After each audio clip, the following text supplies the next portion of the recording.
All right, guys, so let's do this. Martin Letslip here. Thank you so much for being here, guys. Today we have an amazing guest.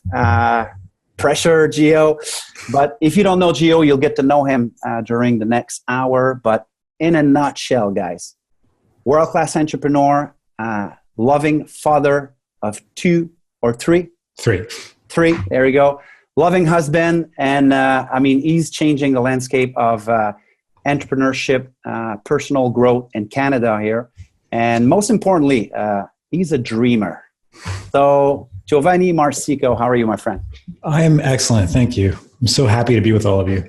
Well, thank you so much for making the time. I know you're in a busy schedule right now. So thank you so much for making the time to meet my tribe, my family. You are one of my favorite people, and I'll do anything for you. So this is an honor for me. Yeah, just to put things into context, guys, so you understand the type of friend and the type of mentor Gio is.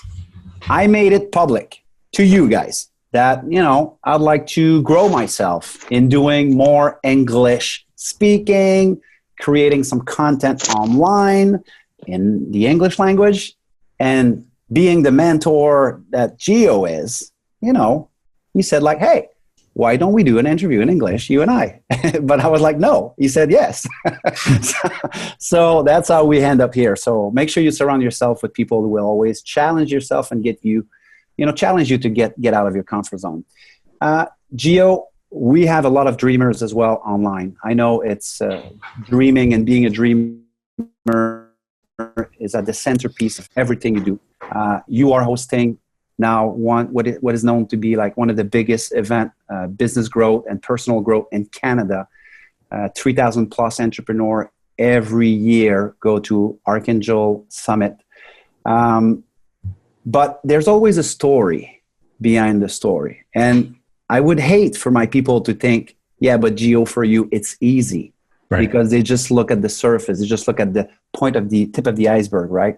So if you don't mind, I'd like you to take us back at the beginning of that journey of Archangel, even a little bit further, because, I know you're strong on superpower, being a dreamer, but you kind of left that superpower for a while to embark yourself in an amazing journey of rediscovering your superpower and embracing your superpower with all the fears, with all the doubts and uncertainties.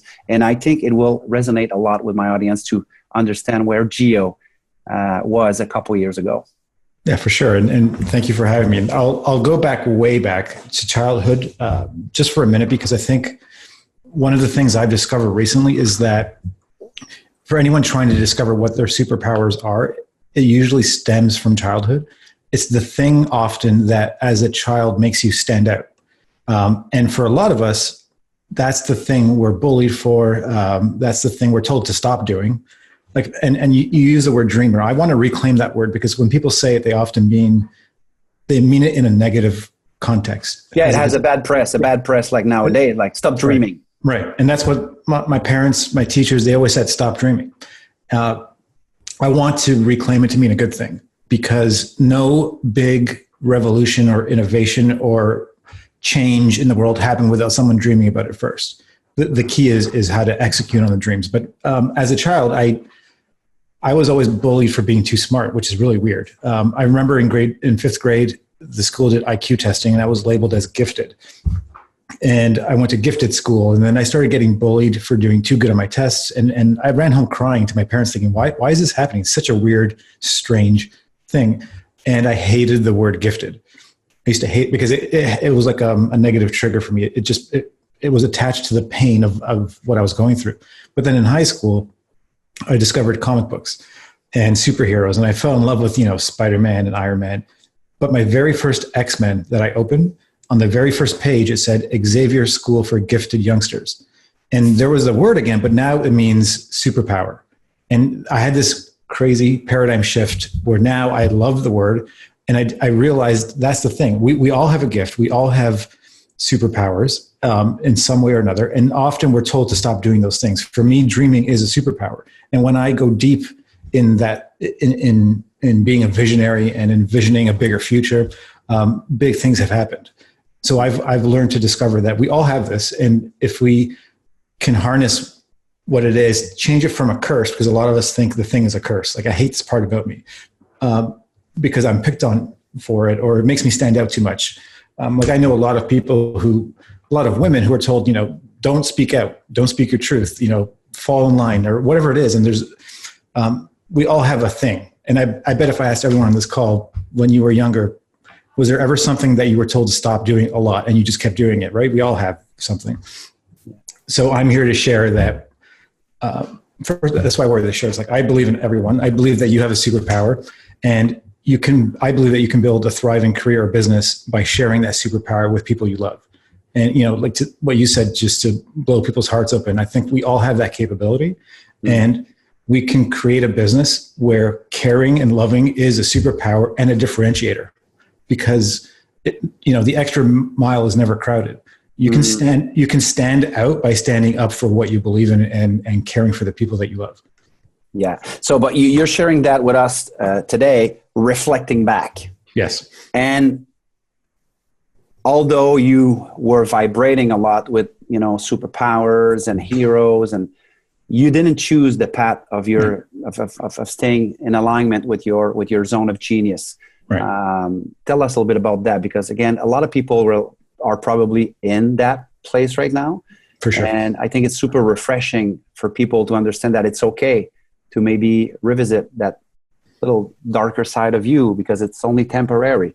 It might be a stepping stone for you to get closer to your superpower.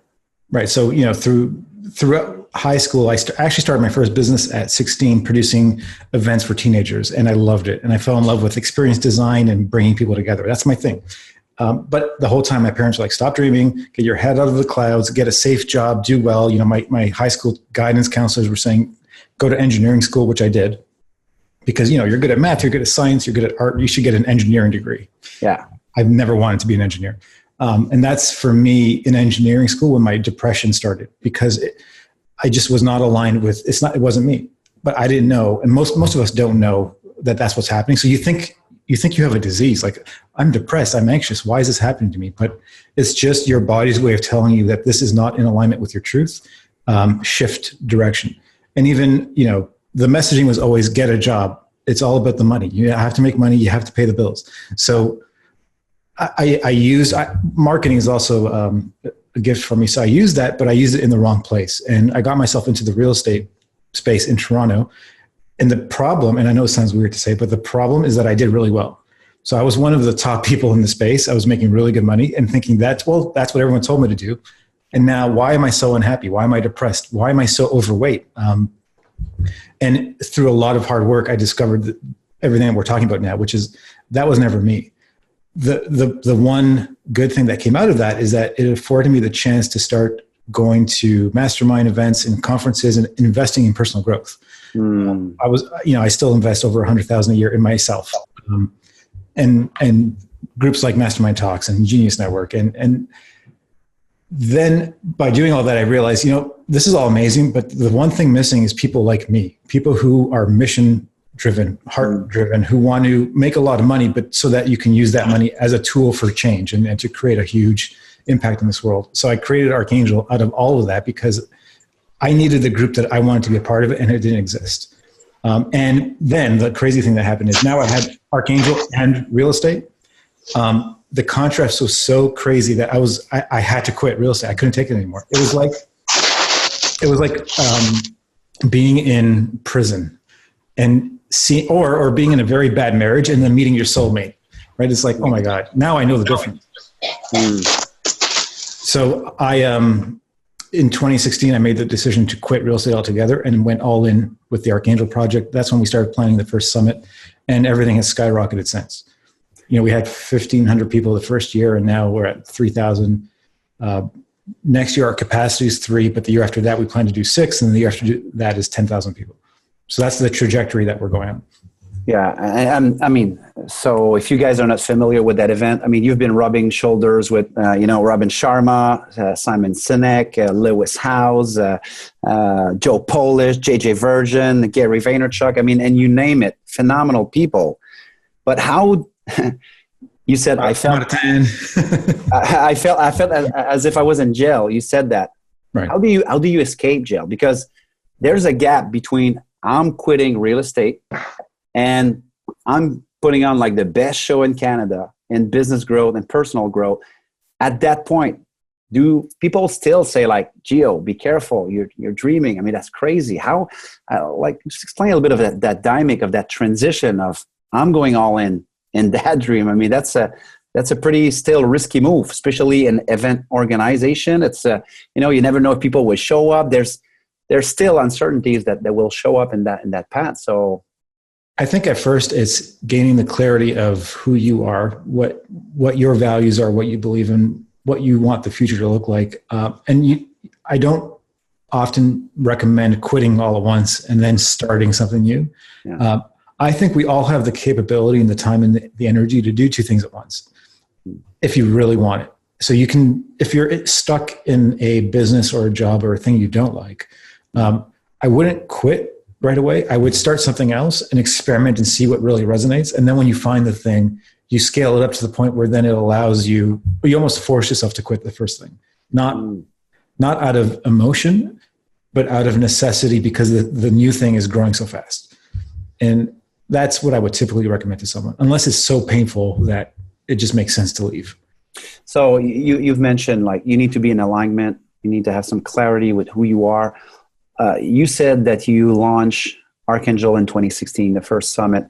Let's go back to 2015, because one thing that I'm super impressed with you is that alignment. I mean, that year for you was quite a transformation at looking at yourself in the mirror of your reality, which is something that very often we're resisting. So tell us about some of the transformation you embark yourself in that transformational year. Yeah, well, wow, it was a paradigm shift. And a lot of it was doing the work to discover, how often do people take the time to sit down and just think about themselves? Mm-hmm. We're always so caught up in being busy. And, I'm a parent too. So it's not like I have all of this free time. There's always something happening. Yep. And I forced myself to do, to work on myself, to read a lot. And then one of the pivotal things I attended, Philip McKernan, I went to his Brave Soul retreat in Ireland, which forced me to spend 7 days going through exercises to discover my truth. A lot of clarity happened or the start of clarity happened at that event. It's not like a light switch. It's more like turning a dial where you start to see a different path and you uncover over time, like peeling an onion kind of thing. Mm-hmm. And, the things I discovered was that we all have belief structures and we all have truth that is taught to us when we grow up, but it's not really the truth. It's kind of like the movie The Matrix. We're all living in the Matrix. We don't realize it, but as we grow up, it's our parents, our teachers, our friends, our environment that shapes our truth. And we just assume, oh, that's just the way it is. Mm. And then I started discovering, well, hold on. If it doesn't feel right, I need to go deeper and search. And things like, you need to work to make money, and with money as the primary motivator. That might work for some people. That does not work for me. I need something bigger. I need to create a movement, have a mission, create change. That works for me. And I need to, the other big thing for me was environment with respect to who I surround myself with. And I bet everyone will resonate with this. For me, this was the truth that came out of it. People either charge your batteries or they drain them. And it's usually easy to figure it out. Once you are aware of that, those drainer people you have to just cut them off or create a boundary and surround yourself only with people who charge your batteries. And then there's people like you. To me, you're a supercharger. When I'm around you, when we're hanging out, having dinner, when we're on a bus together, going on a hike. That's true. it's like a lightning bolt of electricity coming through my body. And I don't want to stop talking to you. Right. So as you surround yourself with the superchargers, then everything changes. And I believe that surrounding yourself with people who have superpowers amplifies your own superpowers. It's like the X-Men or the Justice League or the Avengers, right? When one superhero is around a bunch of other superheroes, we all become better. Very powerful. One thing, two things, but I'll start with that one. You're a big fan of superheroes, so you're well aware of the kryptonite concept. Yes. Back in the days, what was your biggest kryptonite holding you from moving forward to get closer to your dream, to your dreamer superpower? Oh, there's so many. Well, mention a couple, because I'm sure a lot of people listening right now will say like, well, I'm dealing with that right now. So fear of rejection, fear of failure were a bunch of them. Imposter syndrome. So always feeling like I never fit in. And, my partner, Dr. Stephanie, she talks about this all the time where, and I'm going to botch this a little bit, but we have the primitive brain. So there's two parts of our brain. Like there's the animal brain, and then there's the human brain, which is the frontal cortex. The primitive brain, part of it to keep us alive, makes us feel like we need to be a part of the tribe. So if you go back 10,000 years, the only way to live or survive is to be a part of the tribe. If you were kicked out of the tribe, you were pretty much dead because a lion or something would eat you in 2 seconds. So the protection came from the tribe. So we always feel like we need to fit in. The challenge with that is that to fit in, you have to not be yourself, because you adopt the qualities of the group, or you just want to be like everyone else so that you're not ostracized or you're not kicked out for being different or weird. So as you grow up, you always have that need to fit in. So if you try to stand out, which means just being yourself usually, you are made fun of, or you're kicked out. And now it's probably even worse with social media and all this kind of stuff. Mm-hmm. So we all have this limiting belief, or we all have these crazy programs that are like, don't be yourself because you'll be made fun of, or they'll find out who you really are, or all these kind of weird thoughts. Mm-hmm. I remember I joined a group called Genius Network in Joe Polish's group in 2012, and it's $25,000 US every year to be a member of this group. So for me, it was like one of the most powerful group in the world, like entrepreneurial group in the world, right. Basically, yeah. And just to make it more crazy, my very first event in 2012, it was me at a table. Peter Diamandis was sitting next to me, Naveen Jain, and Ray Kurzweil, who are literally three of the smartest people on the planet. Like Naveen is a billionaire, who's actually the funny thing is we have a great friendship now because I didn't know who he was at the time. But he's building rocket ships to fly to the moon, to mine minerals on the moon. And so I always felt like, oh man, here we go again. I don't fit in. Who the hell am I to be in this room with these are all my heroes in this room. So I just want to open a bracket. At that moment, physically, do you feel the kryptonite attacking you? Like you I don't know, nervousness, panic attack, anxiety, panic. Really?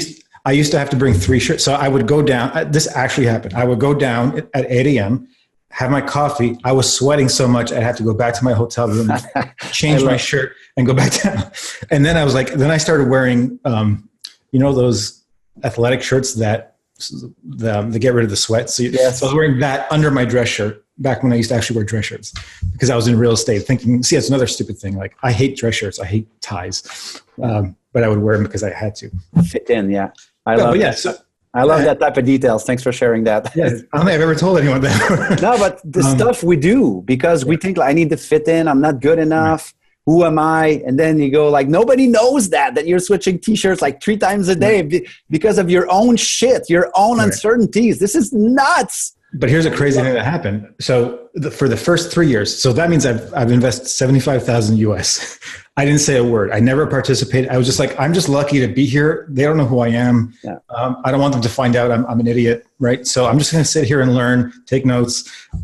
Because when you're in the group, you're allowed to speak. You can do a 10-minute talk. I never volunteered. And then one year, I don't know if you know a guy named Neil Moore. He's one of my favorite humans on the planet. No. Very good friend. One day, it was a 2-day event. So at the end of the first day, Joe was like, so who in the room wants to do a 10-minute talk tomorrow? And Neil says, oh, Giovanni wants to. No. Like, you freaking... and Joe's like, yeah, sure, Gio, you can go tomorrow. I was like, oh, crap. I had nothing prepared. And here's the crazy thing. Just to make it worse, that day, Joe had this guy in the room who's a professional speaker coach who was critiquing every speaker, telling them what they were doing wrong. So everyone doing a 10-minute talk, he's like, well, you did this wrong, you did this wrong. And I was like, oh my God, I'm toast. Perfect setup that makes you feel comfortable, right? Yeah. But what I was doing, I was taking notes from what he was critiquing everybody else. So then I designed my talk based on those notes. And I said, I'm going to do everything that guy said to do. And here's the crazy part. I did my 10-minute talk. I was the first person to get a standing ovation at Genius Network halfway through my talk.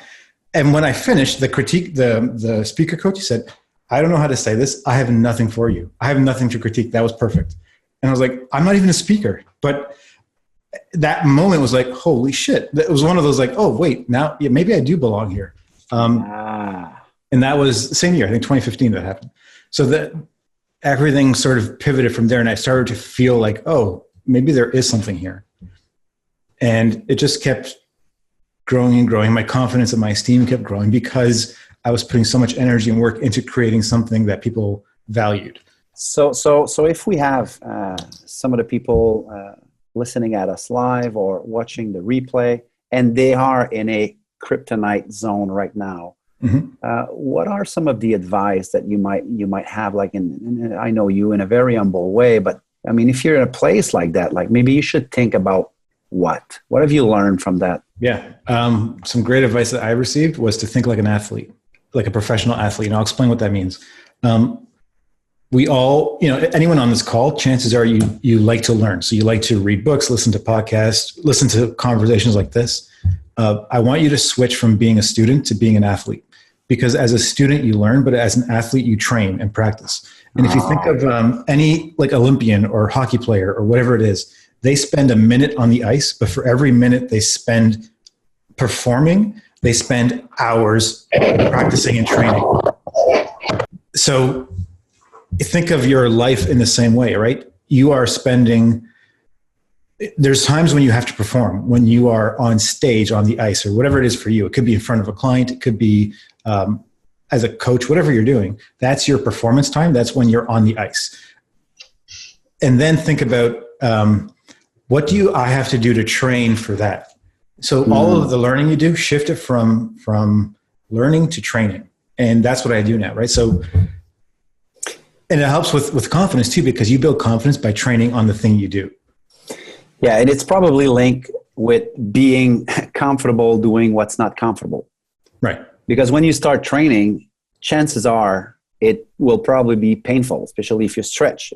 It's true in the gym, and it will probably be true in your mind with managing your emotions when you're attending the gym of your dream. If you want to do public speaking, it's not true that the first speech or the first speeches will go as well as yours. It's possible.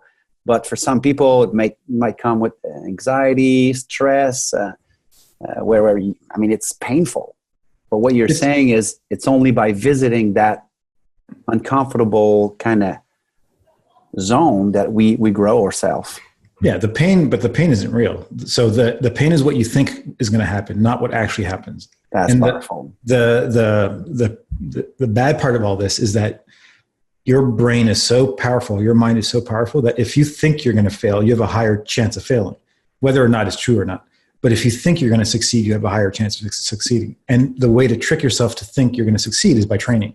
So if you have to do a speech, even if it's the first time, spending hours practicing the speech versus trying to wing it or just doing it once and see what happens, that's how you get out of that anxiety zone, because you feel prepared. I was early this morning, I was with Stephanie. She wants to do some TV interviews. And do you guys know Marilyn Dennis? Do you have Marilyn Dennis? No, don't know the name. She's a Toronto-based TV show. It's kind of like Ellen DeGeneres, but like the Canadian version. Wow. So Stephanie had a screen test. It's her first time meeting Marilyn, and they actually are in the studio. She's being interviewed. So the pressure's super high, and she killed it because she prepared. Yeah. She knew the answer to every question. She didn't go, and she's a great speaker, but this is her first time on camera in this way, being interviewed on a national television show. But she was amazing because she prepared. That's powerful. So a lot of people listening, because I want to bridge that with the self-confidence. A lot of people, sometimes they will say, yeah, but successful people, they have like that crazy confidence. And I know that not to be really true. Like it's not that uber confidence. And what is confidence to you, Gio, now? I mean, you've achieved so many things now. It would be easy for everybody to say like, well, you're 100% confident all the time. Is it? I have a secret there for you, everyone. I'm going to some behind the scenes backstage secrets. So because I get to produce a huge event with the best speakers in the world, I get to see them backstage before they go on stage. That's true. Do you think they're all, no, they're not, no one's confident, but that it's not that they're scared about failing. and here's the cool thing I've learned. When you are super successful, the thing you fear most is letting people down, right? So they really want to make a difference. So if you are super passionate about creating change, that fear you feel isn't, I don't think, a fear of failure anymore. It just becomes, I really want to help people. And that's where the anxiety comes from. And, you know, if you think you see someone on stage and they look polished and perfect, that's because they're in a flow state, in their zone of genius. But right before it, there's all kinds of pressure and fear and anxiety and excitement and butterflies. But that's usually a good sign. Like if you feel that stuff, don't think of it as a negative thing anymore. Think of it as, and this is a cool thing I learned too. It's fight or flight, but in a good way, right? So if you're about to go on stage and give a speech, and we'll use that as an analogy, your body's preparing you for something big. So the butterflies you feel, that thing you feel isn't a bad thing. It's actually, it's the same you would feel if you're about to start a race. It's just your body's physiology preparing you for greatness. And excitement and anxiety are the same emotion. It's both fear. The only difference is the perceived outcome. So if you think you're about to do a great job, you still feel the thing, but it's excitement. It's like being on a roller coaster. It's just fun, excitement. It's a positive outlook. If you think you're going to do a bad job, then that's anxiety. It's the same emotion though. So you can actually shift how you think about those feelings, the physiology of the butterflies in your stomach, and shift it's like, oh my God, this is so amazing. My body's getting me ready. I'm so excited. Let's do this. And you do that by observing what kind of story you're telling yourself, basically, like inner talk, the kind of inner conversation you're having with yourself. Yeah. And if it's a negative voice, it's usually not yours. So often if you really start to think about those things, you know, you're not good enough, or you always screw up, and you realize, oh crap, that's my parents, or that's my teacher from grade 2, or that it's not my voice anymore. Where's my voice in there? And you have to take time, but you can rewrite those programs. So you still do that work on a day-to-day basis? Like, do you still revisit that 10-year-old boy, or that you know, that old version of you? Always. And then you need to recalibrate yourself. It doesn't go away. You take away the megaphone. You know what I mean? I love that image. Yeah, very powerful. Gio, another thing I want to have your wisdom on. You're known all around the world, in our community, in our industry, for tribe building or family building. That's the main purpose, the main why you started Archangel. You wanted to be surrounded with positive people, like-minded people, dreamers, driven people. And I'm sure everybody listening right now would like to build a solid tribe, a solid family of people supporting their dream. What have you learned in building, or even like approaching people to get into their inner circle? Because a lot of people, sometimes they get the concept on the surface, but strategically they're like, what do I say? How do I do that? Maybe they have that imposter syndrome as well. Like they don't see themselves like as being in touch with the Gio or a Martin or whoever. So what have you learned that was so valuable for you to really immerse yourself and surround yourself and build that world-class family that you're surrounded by now? I can actually share the formula I follow to build my tribe. Cool. Because I think we all can and should do it. And the first mistake I see a lot of people make is that no matter what industry you're in, as an entrepreneur, people often start off with the product or the service or the thing. And they said, I'm going to design this thing, and then I'm going to figure out who needs this. And I would suggest trying the opposite. Build the tribe first, figure out what they need, and then connect them to those things they need and connect them to their bigger future. So the pattern or the formula or the framework that I have created is to first, and there's the word dream again, but what is your dream first as the entrepreneur? What is the bigger future you want to create? What is the mission? What is the movement you want to make? You know, if you were Martin Luther King and you had to give your I have a dream speech, what would you say? And then figure out what you believe in, what you stand for, what you stand against, what your core values are, and have that description of you as the individual. And then say, okay, who is the hero of my story. So if you think of any story or movie, there's always the main character who's the hero, and it's not you, and that's important. The analogy I like to give is Super Mario Brothers. So anyone who's anywhere from like 5 years old to maybe 40 has probably played some variation of Super Mario in their life. You know, if you think of the game, the hero is Super Mario. His mission is to save the princess, no matter which game it is. The obstacles in his way are all the monsters and like the Goombas and the Bowsers, and I play it with my kids all the time. So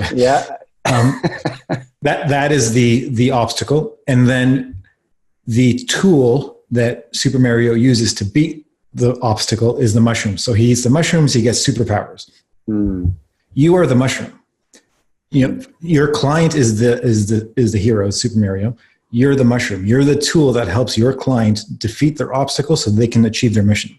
And that's how you start to build a tribe, by having that little idea that, you know, if you think of a good movie like Star Wars, you are not Luke Skywalker, you're Obi-Wan Kenobi. You're the wizard that helps the character get to where they want to go. And always. Yeah, I love it. Thank you. It's very service based. Right. You serve first. Yes. But then always. And so, you know, you have to define who the hero is, the avatar, if you want to use that word, of your dream client, and then figure out what their kryptonite is. You know, what are their obstacles? Who are their monsters? And then how can you use your superpowers and bring in other people's superpowers or gifts or resources or talent or expertise or whatever it is to help them achieve their mission. And here's the most important part about tribes.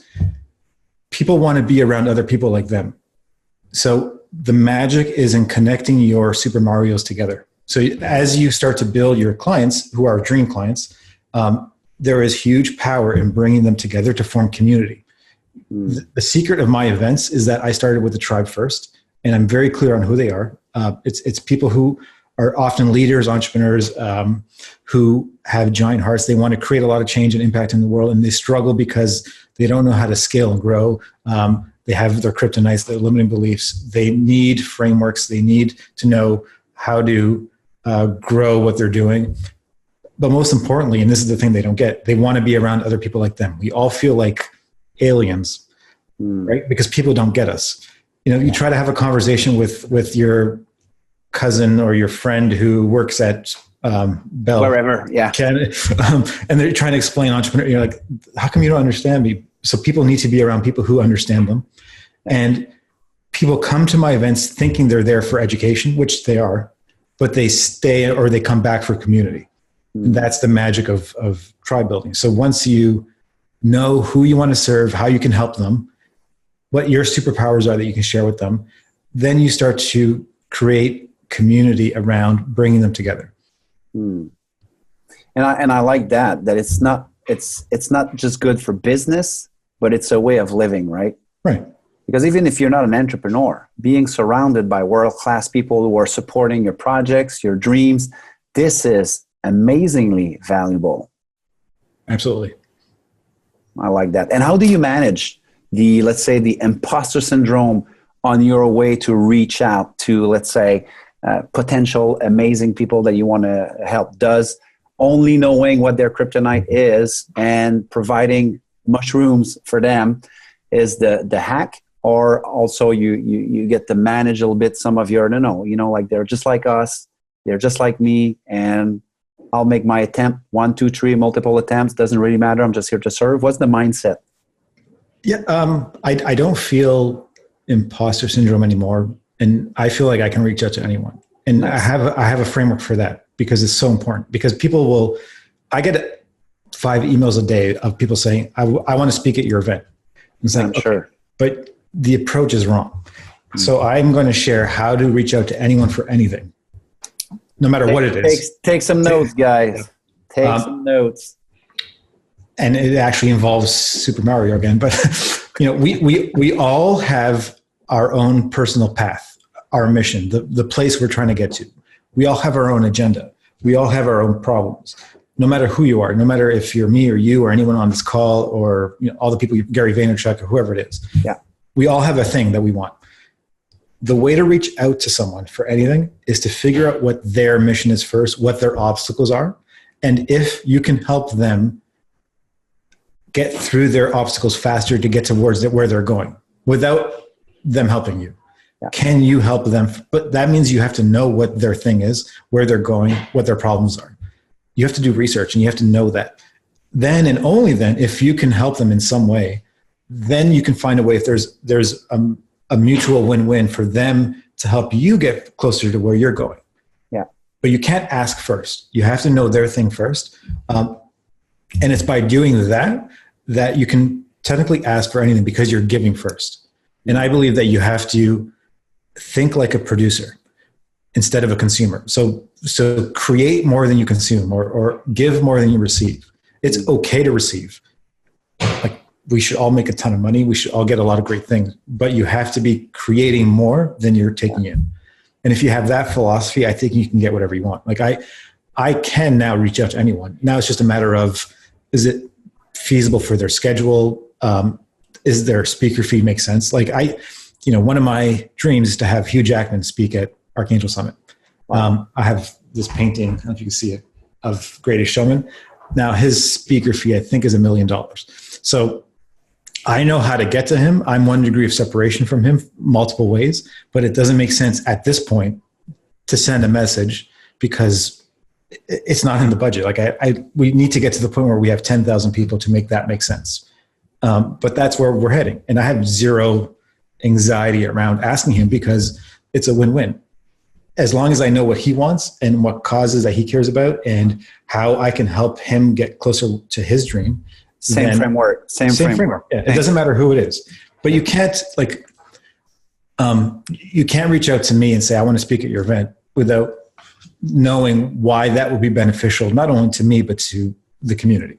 I got the same, like every year we are hosting a big event in Quebec and in Paris, like 1,000+ people and dozens and dozens of emails every month. Like, hey, I should be on your stage. I don't like what you just shared with us. It's so powerful. Like, give first, serve first without expecting nothing. Right. It's so powerful. And sometimes I see emails like that from, world-class speakers. And I'm like, what are you doing? No, it's not the way. I mean, it's and I sometimes I'm wondering, do you have a take on that? I'm wondering why people are resisting or not truly grabbing that concept that be a giver. Be a giver, and yes, you can be an excellent receiver as well at one point, but be a giver first. Make it like a way of living. Why people are not getting that? Do you have a take on that? Or? I don't know if I have a good answer. I feel like people are either givers or takers. You could probably change, but there's a great book about that, like Give and Take, Adam Grant. Yeah, Adam Grant's book is amazing. And and in that book he says the most successful people are givers and the least successful people are givers, which is weird, but because you have to understand how to be a good giver and how to be almost not strategic, but he calls it being an otherish giver, which means you're not being selfless. Another great thing I learned 2015. I grew up, as a Catholic in the church all the time. With the messaging was always be selfless, give first. But to the extreme where, it's almost like sacrifice. And I thought I was always doing a good thing by doing that, but I wasn't taking care of myself. And you cannot lead anything, whether it's a business or a career or a family, if you are completely selfless, because it's actually the most selfish thing you can do. Because if you don't take care of yourself, you can't take care of other people. It's like that saying when you're on an airplane, if the mask comes down, you have to put yours first so you can breathe and then you can help other people. The same is true in anything in life. You have to take care of yourself first. And it's not selfish. It's because it gives you the opportunity and the power to help a lot of people. If you are sick in the hospital, you can't help people. And if you're not taking care of your health and your finances and your family and all these things, it's actually much more challenging to help a lot of people. I used to think the opposite. That was one of the biggest kryptonites ever for me. It was thinking, well, I'm being selfless. I'm always serving. But why am I struggling so much? Why is this so hard? It was because I wasn't taking care of myself. And it shows up everywhere, right? Because especially if you have children, your kids don't learn by what you tell them. They learn by watching you. They model you. So if you are saying, like the worst thing I used to do, I'd be like, this is me at the dinner table. I'd be like, put your device down while I'm checking my text messages, right? Yeah. the kid doesn't hear you say it. They just like, what? I don't understand. So if they see you and if they see you being selfless, whether it's your children or your team or your coworkers or your friends, they will model that. So if you take care of yourself, they'll take care of yourself. And if you have kids, what advice would you give them? Be selfless. Like, don't worry about you. Help all your friends first and don't take care of yourself. You never say that to them, but you're saying it to yourself. Yeah. They're witnessing that every day. You would never mention that because you're super humble. I know you. But when you talk about the value of taking care of yourself, it's a true statement. Regardless of what your superpower is right now, if you're listening to that conversation, I think one of the superpower we need to nurture is taking care of who we are, of our health. Right. 2015, correct me if I'm wrong, but you lost 60 plus pounds? The next 2016. So when I quit real estate, when all this happened, I started taking care of myself and I lost 70 pounds in 2016 and I've kept it off. 70 pounds. I mean, like for people in Europe, it's like 40 kilos or something like that. It's crazy. I've seen pictures of you, don't even recognize the guy. Yeah. I mean, it's crazy. And, for me, that extra weight was like the wall I built to protect myself from what I was feeling. And there's so much emotion attached to it. But yeah, once I was aligned with who I was, the weight loss actually became easier because I didn't need to build a wall anymore. I didn't need to wear a mask anymore. I got to be myself and I made self-care a priority. So I was taking care of myself. For a lot of us, eating the sugary foods is almost like a drug to cope with the pain we're feeling or to try to push the pain away. But if you are okay with experiencing a little bit of that discomfort and realize that you're not going to die, you almost don't need that midnight snack of the donut or whatever anymore. Or I used to eat full pizzas, like a whole pizza by myself. I've been guilty of that. Check. Yeah. Gio, I want to make sure we talk about 2019, Archangel 2019. Yes. I know you have a lot of projects coming as well, but I want to be a good student as well, and I want to be a good athlete as well. So I want to train on something you taught us today. We have, we had like 87 people watching live a couple of minutes ago.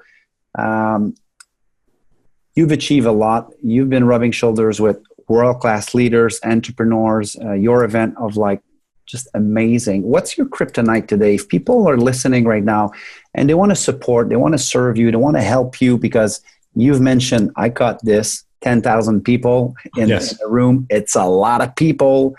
You don't know that, but Gio is also a philanthropist. So a big portion of actually all the profits, right? All the profits from Archangel Summit. Yeah, exactly. All the profits of Archangel Summit goes to young entrepreneurs to support their projects, support their dreams. It's just phenomenal.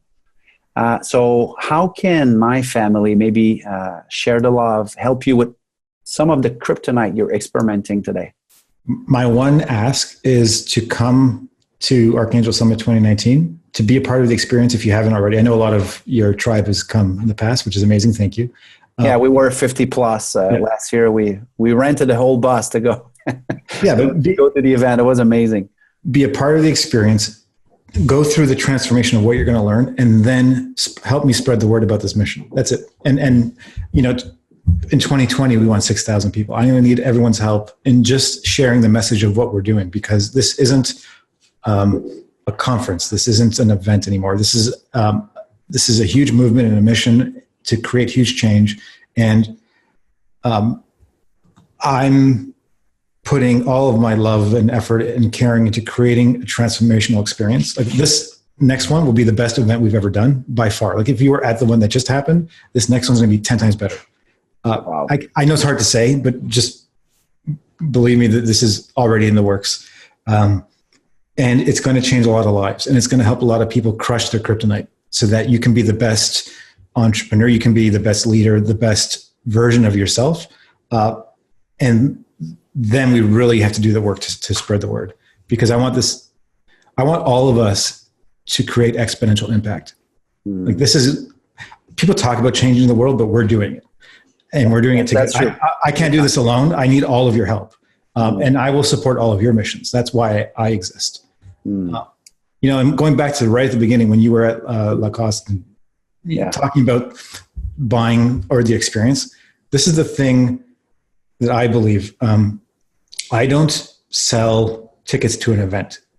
I don't even do it. It's an experience. People buy experiences. They buy transformation. They buy stories. They buy the feeling of going through the process, and they buy a bigger future, no matter what industry you're in.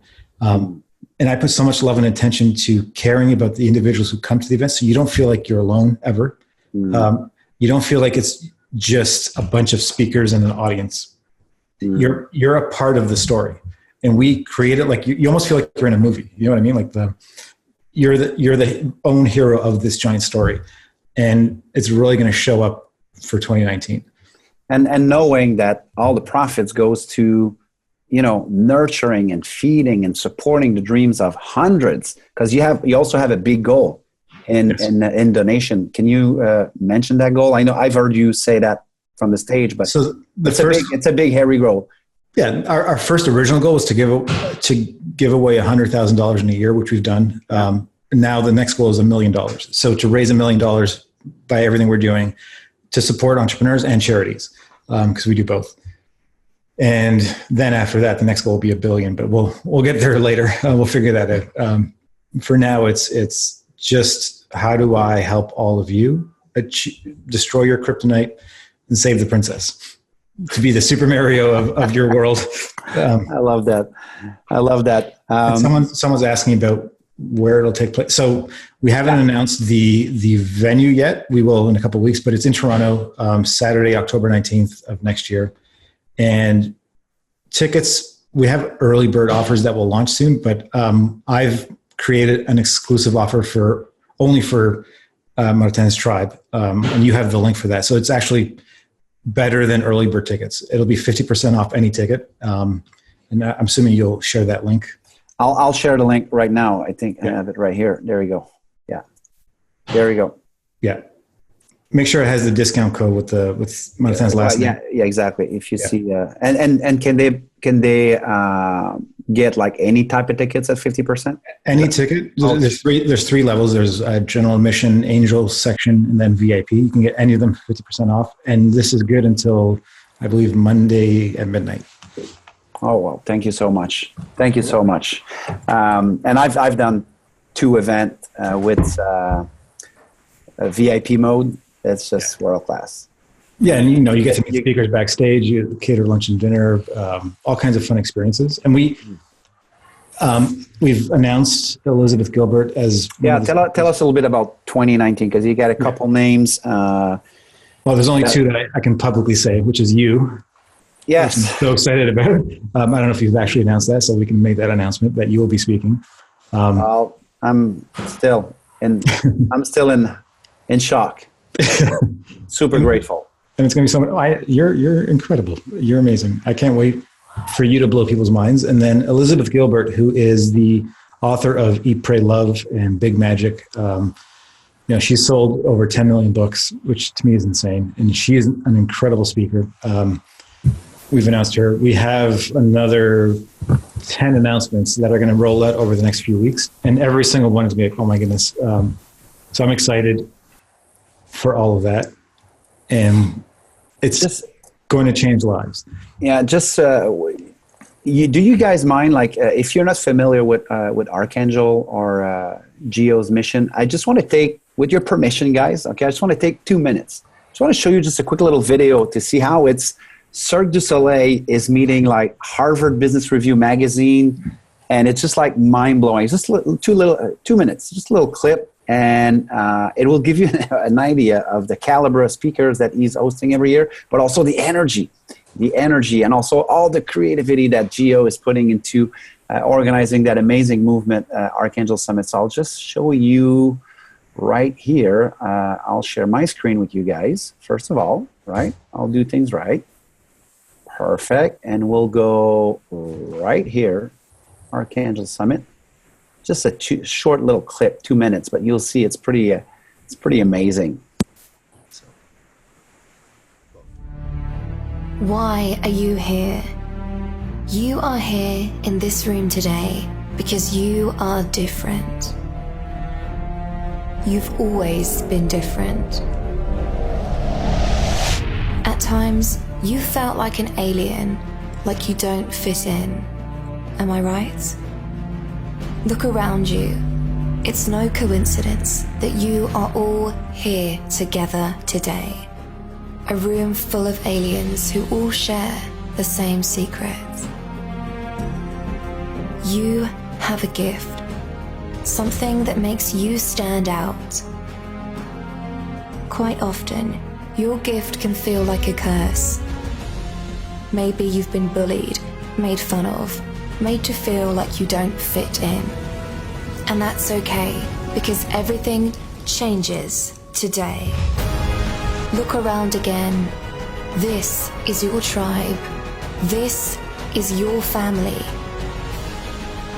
Today, you fit in by standing out and standing up. Today, you get to be released by the shackles and masks of pretending to be ordinary. Today, we fight the enemy that is your kryptonite, the alter ego holding you back from unleashing your gifts to the world. Today, my friend, you become a superhero. Because today, more than ever, the world needs you.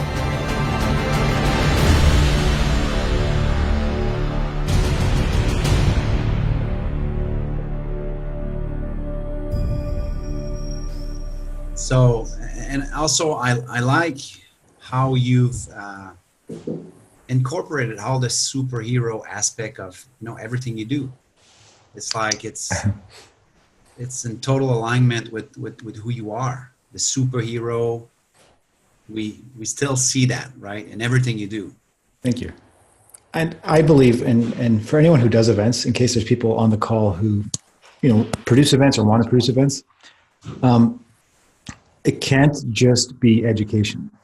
If you have just speakers, it works, and that's why people are there. But I believe that to create a memorable experience, you need to infuse entertainment and aesthetic and escapism and emotion. And if you have all of those on top of the education, that's how you create a transformational experience, and that's how you create a memory. And that's how you get people to remember what you talked about as a speaker, because emotion attached with information creates wisdom.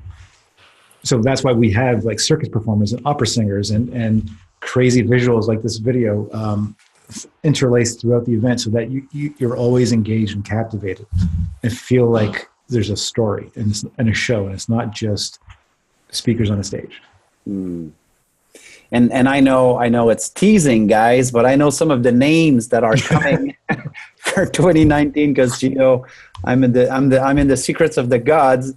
But if feel free, like if it's for you, here's the thing. Here's one thing we did this year that is pretty badass, and I realized that it fits perfectly Gio's framework about giving and serving.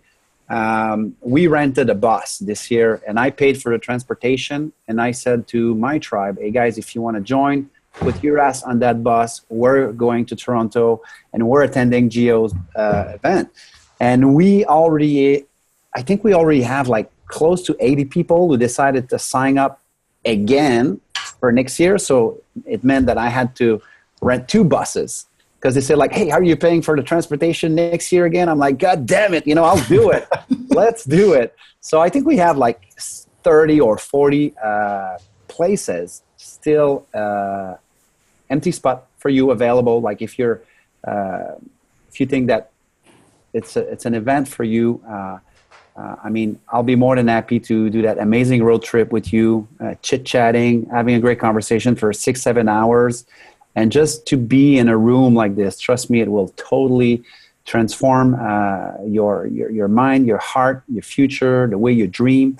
And who knows what can happen after that. But my gift to you guys, I know how challenging it might be sometimes to invest in yourself.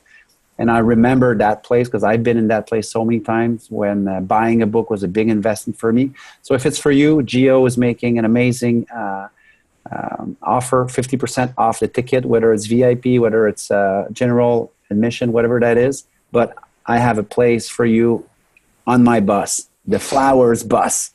We're going to Toronto. So if it's for you, fine. And also, if you want to do me a favor, just share that link. You'll have access to a replay. And if you have a friend, if it's not for you, but you have a friend who's into that type of stuff, share my link so we make sure we can support Gio with his big mission of getting a lot of people for next year. And after that, 6,000 and 10,000 in the upcoming years. Thank you. Gio, well, I asked you for an hour. I've been grilling you for 58 minutes now. So you've been extremely generous with your time. I can go longer if you want to do Q&A. I'm happy to stay on longer.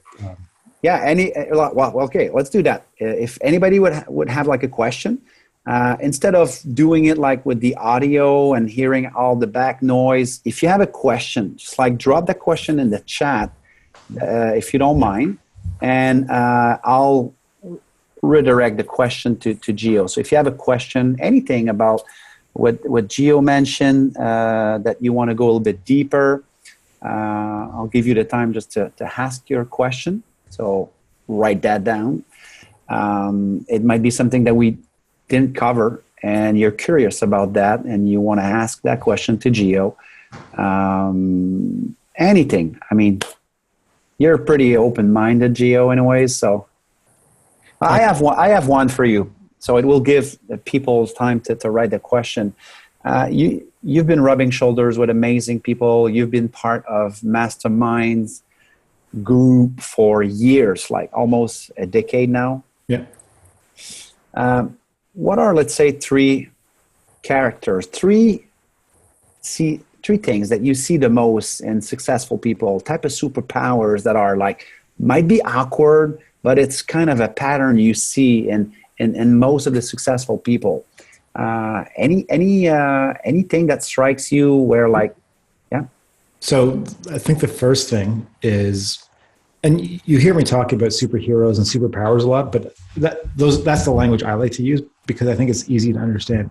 I think for common patterns in my peer group is that they all have clarity around what their superpowers are, and then they delegate everything else. And they stay in their zone of genius, and that's how you scale. And you surround yourself with a team of people who have superpowers in the areas where you have kryptonite, right? So you build a team that supports you to stay in your zone of genius, and that's and 100% of the time, or 80% of the time, and then they will do all the things that you shouldn't be doing because it's not a gift for you, or it's not a strength. So that's one of the first things, and having clarity around that.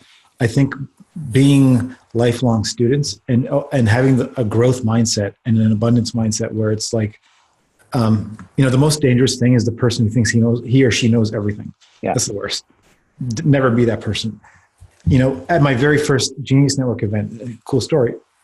On the second day, I was sitting next to a man named Joe Sugarman, who you probably don't know his name. He is one of the most... I know him, legend. Yeah, legends with respect to copywriting, direct marketing. One of my heroes, one of my favorite authors for copywriting. And he's probably in his 70s now. So I was like, oh my God, I get to sit next to my hero. And one of the things that happened during the event, there was a speaker, and then the MC said, okay, spend 2 minutes each talking about what you just learned. So I said, okay, Joe, I'm going to go first. My thing was, I'm going to take 30 seconds as fast as I can so I can hear him talk. So I'm speaking, and all of a sudden I look over and he's taking notes of what I'm saying. And I'm like, this guy's worth like $1 billion. And he's taking, why is he? And then it just hit me. He's a lifelong student. He's always learning from everybody. And he doesn't have that ego to say, well, I know everything. Yeah. I don't need to learn. Yeah. So I think that is huge. It's about having a growth mindset and always learning. And I think those two things are huge. Love it. We have a lot of questions, so I'm going to get busy right away. What is your number one marketing tip to promote an event? Number one marketing tip to promote an event. Or some of the magic that you promote. I think it's being aligned with the story and knowing who the avatar is, and don't sell tickets to an event. Invite people to join you on a journey and a movement. Once you are clear of this is who I am, this is where I'm going, this is the change I want to make, and then say, and it's what I'm doing right now. It's like, I invite all of you to join me on this mission, because, and it doesn't have to be just for an event. It could be for anything you're doing. Yeah. I think the world is changing with respect to marketing. A lot of the old school tactics don't work anymore of just, I don't know, being sleazy and just off and wrong. And with the internet and social media, everything's transparent now, right? So it's way more about being who you are, being aligned to you, and inviting people to join you on that journey. Awesome. I like that. Alignment. Yeah.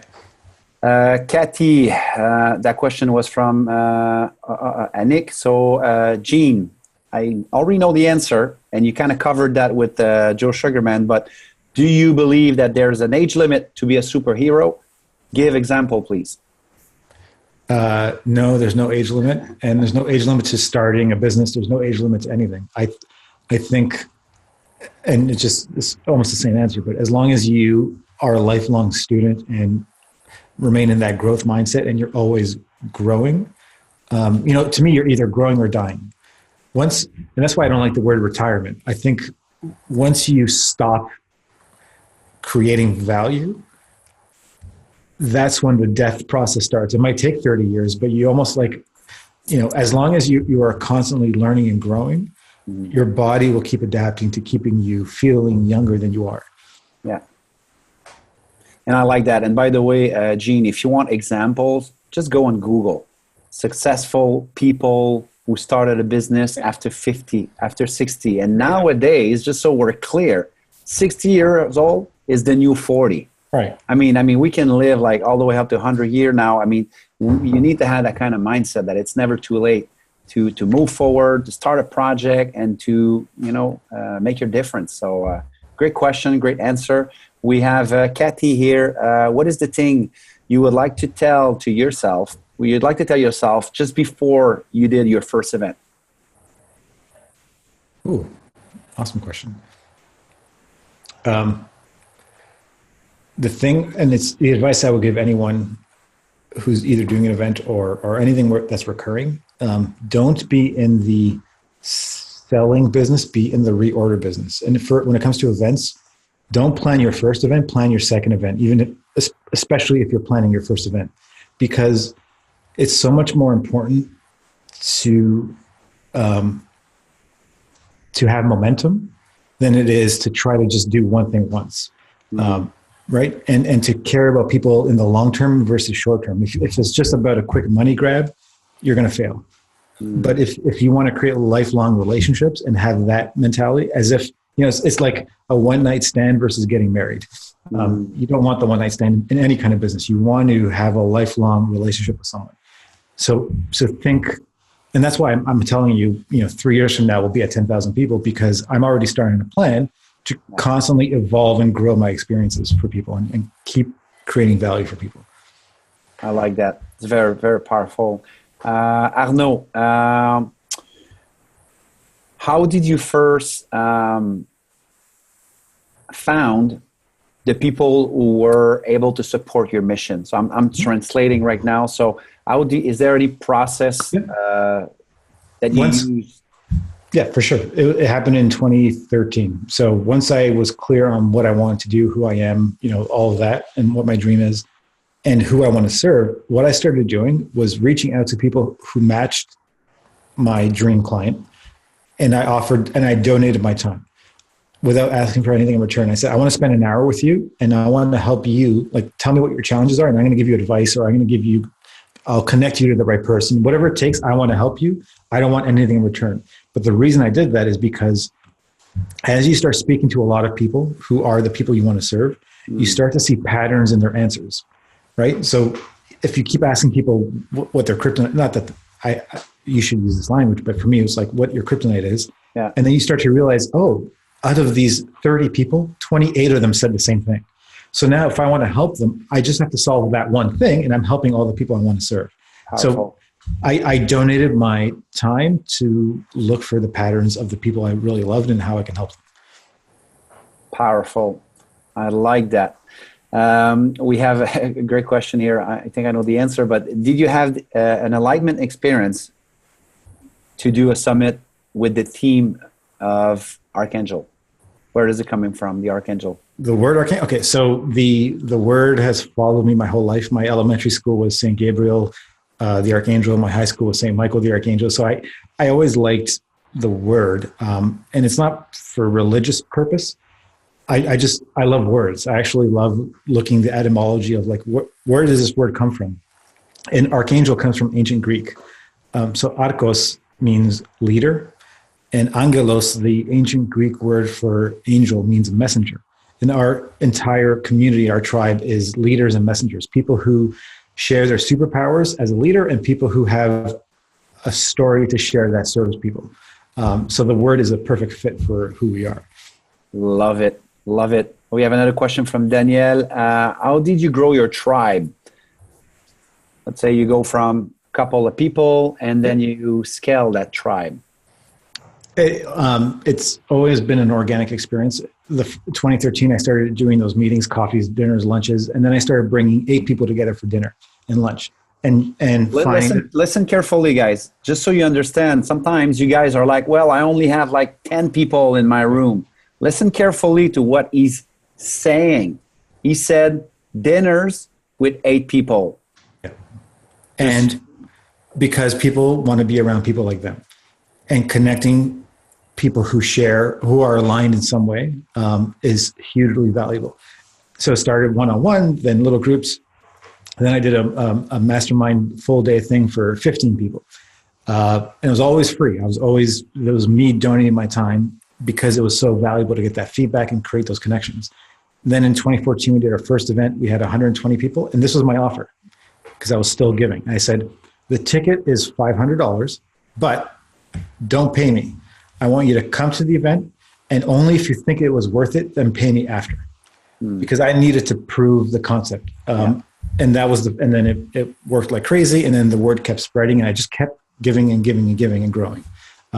It's not an easy process. It takes a while, but you have to put in that energy and work and love to make sure that you know exactly who you're serving and how you can help them. Love it. Another question from Tony here. What does a typical day in your week look like? Typical day. So is there any such thing? No, actually there is. And it's very structured. And that's been part of our success, is that I have amazing ritual and routine every day. And creating that type of structure allows me to be way more productive. I no longer watch TV. I no longer waste time, because the thing you realize as you become more and more successful is the only currency that you can't scale is time. You, me, everyone, we all have the same number of hours in a day. So you have to figure out how to get an ROI on your time and leverage on your time. And you know, I have a lot of people to help. I have a big mission. I can't be wasting time doing things that aren't serving or aren't in alignment with what I'm doing. So, you know, we wake up at usually 4:45. We have an infrared sauna. So, and this is my partner and I, we have a lot of health habits together. So we'll do the sauna, we do our gratitude in the morning, our productivity planner to say, here's exactly what we want to do today. How will we make it the best day ever? What's the one thing that if we accomplish that one thing today, it'll make the rest of the day amazing?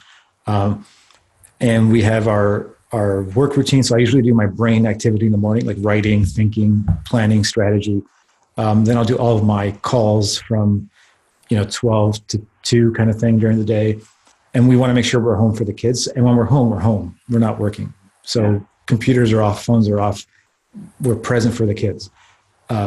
Because this time is way too valuable and important that we don't want to waste it working at home and burning out. I've been burnt out a lot, or low energy, and you don't want that. And then we work out in the afternoon, and then we have an early bedtime. We usually read before bed, and no devices because the screens will keep you awake at night. And that's kind of a typical day. Love it. It's not too exciting, but the excitement comes from how you fill those time slots like this, right? Like having amazing conversations with people like you. So true. Well, also you answered Aurélie. Great question, by the way. Tony, it was Tony's question, but Aurélie, she was asking, what are your inner work rituals and practices to keep your energy up? Basically, you just answered that question as well. There was another question as well, asking me if I will share the link for the 50% discount offer from Geo in the replay. Yes, I'll ask my wonderful assistant, the amazing Claudine. A good round of applause for her. And she's going to share the link with you guys. But again, that link, if you have friends of friends of friends who happen to be in Toronto, Montreal, who, you know, that's their thing to do an event like that, and they want to be part of an amazing tribe like that, just share that specific link. And just so we're clear, guys, again, I'm making absolutely no money on that. It's not a link, affiliate link, or commission link. It's none like this. It only has my name so Geo can track if I'm making any sales, if I'm supporting him or whatever. Just, we know if you want to nurture you, treat you, give you a little bit gift, reach out to you to make sure you're in the bus in October with us. But it's no transaction here. Nothing. It's just like, hey, let's do something for you. Let's serve. And this is exactly the spirit we're in right now. So I just want to clarify that. So yes, I'll share the link. Let me see. Your top 3 books. My top 3 books. It's a loaded question because my top 3 books may not be the best top 3 books for everyone else. For me, though, it's anything by Seth Godin. He's my hero when it comes to marketing. So with him, it's Purple Cow, Tribes, and Permission Marketing. Although his next book comes out next week, and I have a feeling that's going to be my favorite book ever.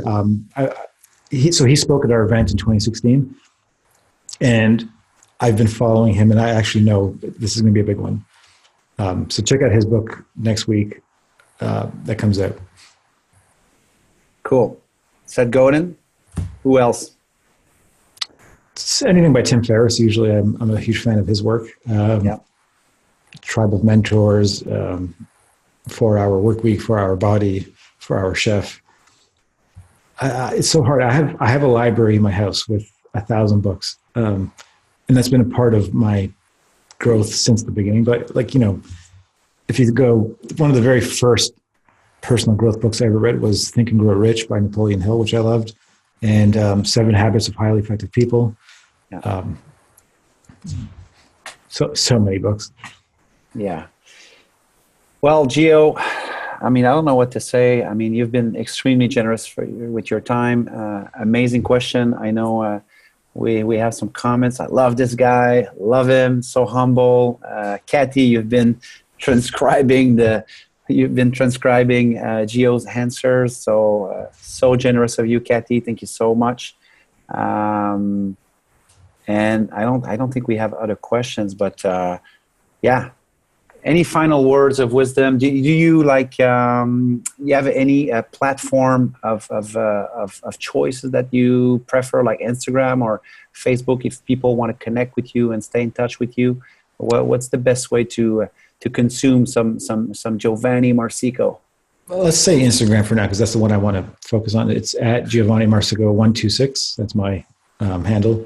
At Giovanni Marsico 126, and I'll share it in my email when I'll send you the replay. I'll put it in the email as well. So cool. Thank you. Any final words of wisdom, Gio? Because I know I'll be October 19th. I'll be there. It will be my absolute honor to be on your stage. It will be such a privilege. I just want you to know that I'm super, super humble and honored. Because you guys know that. I mean, I've publicly made the announcement that I want to transition a little bit. You know, it will always be my first love, the French market, but also all the things that Gio talked about today, all the fears and the kryptonite. And in my mind, I had that inner dialogue for years that I was not good enough. Who am I? I'm going to have a French accent. you know, and so even today, you know, sometimes I have to pinch myself. So like, well, I'll be on that stage. But again, a lot of the stuff that Gio mentioned today, like the framework in approaching people, I want you to know that I'll be on that stage October 19th, but I've been in the process of building my Anglophone family since 2014.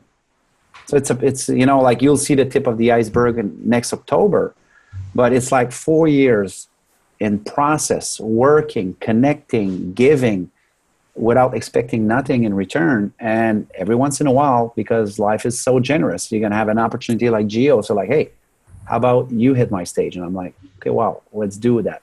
But this is the magic that is happening when you make that kind of commitment towards your dream. So that's my belief. And I hope you guys, I know you guys are vibrating with that, because that's the tribe we have. So I should, first off, before I give my final idea or thought, I want to thank everyone in your tribe, because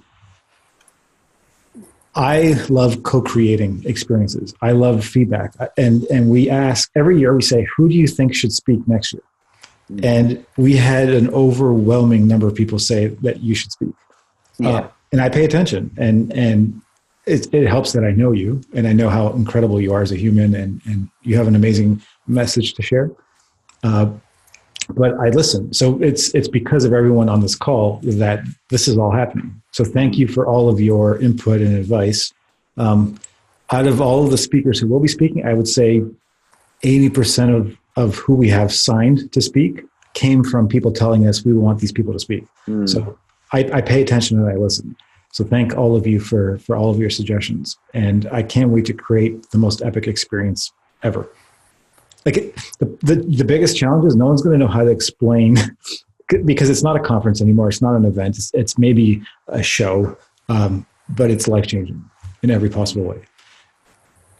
And, you know, the one thing I would leave people with is this. It's like, I believe in all of you. I believe in what your dreams are. And if you want to make them come true, be around the people that will support it to come true, and be around other people just like you. And that's what we're creating. It's a safe space for you to be yourself, to dream as big as possible, to have permission to dream that big, where you're not being told, stop dreaming, stop doing it, whatever that thing is.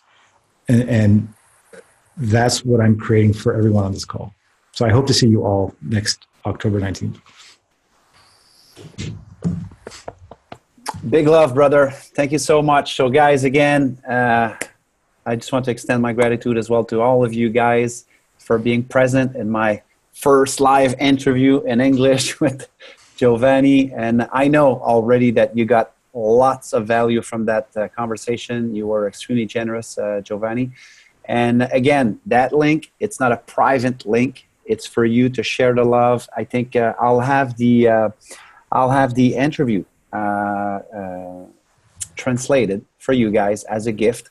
And by Saturday, we'll match the interview with the translation, and we'll hit the social media with that, just to spread the love, spread the mission of Gio. And if you can also support me in sharing that interview, if you got value out of it, maybe it can help another entrepreneur anywhere, somewhere, that is having a big dream and is looking for his family.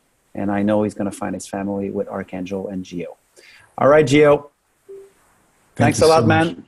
Thank you, everyone, for big kisses, big hugs. Guys, thank you. Enjoy your evening if you're in Europe, and enjoy your evening if you're in Canada pretty soon. And I'll go have some dinner here in Paris now. All right, guys. Thank you so much, Gio. Let's talk soon. Yes. Love you guys. Love Bye you. bye now.